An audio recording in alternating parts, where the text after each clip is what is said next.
ప్రేమిస్తున్నా అన్నప్పుడు నీ ప్రతి ఆలోచన నా గురించి అన్నావు. ఇలాగే నా ఆలోచిస్తున్నావు. నీ ప్రతి అడుగు నా వైపే అన్నావు. ఇలాగే నా స్పై చేస్తున్నావు. రాకేష్, నీకు ముందే చెప్పాను, నిన్ను ప్రేమించడం ముఖ్యం కానీ అదందరికీ చూపించడం ఇష్టం కాదు అని.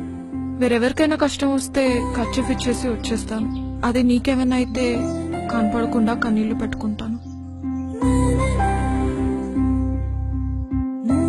వాడెవడో కాస్ట్లీ గిఫ్ట్స్ ఇచ్చాడని నువ్వు అంతకంటే కాస్ట్లీ గిఫ్ట్స్ ఇవ్వాలని నేను అనుకోవట్లేదు. కోట్లు సంపాదించి కాళ్ళలో తిప్పాలని నేను నిన్ను ప్రేమించలేదు. కళ్ళలో పెట్టుకుని చూసుకుంటావని ప్రేమించాను రాకేష్. అయినా ఇద్దరు మనుషులు కలిసి ఉండాలంటే కావాల్సింది ఒకరి మీద ఒకరికి నమ్మకం రాకేష్.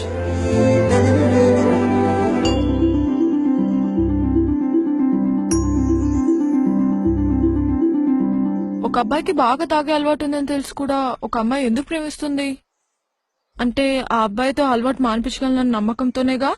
ఒక అమ్మాయి 6 మందితో క్లోజ్ గా ఉన్న అబ్బాయి తనని ఇష్టపడుతున్నాడు అంటే ఆ అమ్మాయి తనదే అనుకుని తను తప్పు చేయదు అన్న నమ్మకంతోనే. ఆ నమ్మకాన్ని ఒమ్ముపాలు చేయను నేను ఎప్పుడు. అందుకే నువ్వు ఏ అమ్మాయితో మాట్లాడినా నేనెప్పుడు క్వశ్చన్ చేయను, కోప్పడను.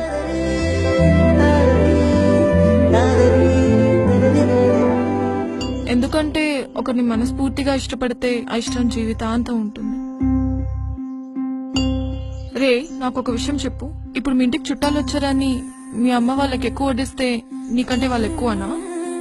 ఇక్కడ వీడు అంతే, వాడు నీకంటే ఎక్కువ ఎప్పటికీ కాలేడు. ఎక్కువ కాదు, అసలు వాడికి నీకు సంబంధమే లేదు.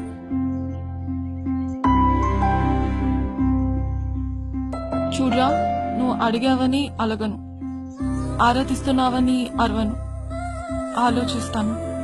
ఆవేశంలో అన్నావని అర్థం చేసుకుంటాను, ఆలోచించి రియలైజ్ అవుతావని ఆశిస్తాను.